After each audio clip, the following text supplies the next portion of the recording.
మద్యం కుంభకోణం అన్నటువంటి వ్యవహారం మీదన దర్యాప్తు సిఐడి స్టార్ట్ చేసింది. దాంట్లో భాగంగా ఎక్సైజ్ కార్యాలయంలో ఉన్నటువంటి కంప్యూటర్లన్నీ ఓపెన్ చేయించి సమాచారాన్ని సేకరిస్తున్నారు సిఐడి అధికారులు.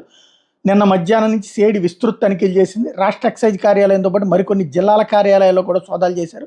ఏపీ బెవరేజెస్ కార్యాలయంలో కూడా తనిఖీలు చేశారు. ఇప్పటికే ఏపీ బెవరేజెస్ కార్పొరేషన్ మాజీ ఎండి వాసుదేవ్ రెడ్డి నివాసంలో తనిఖీలు చేసినటువంటి సిఐడి వాళ్ళు హైదరాబాద్ తాడేపల్లిలో నివాసాల్లో కూడా తనిఖీలు చేశారు. అలాగే కీలక సమాచారం సేకరించామని చెప్పి సిఐడి చెప్తోంది.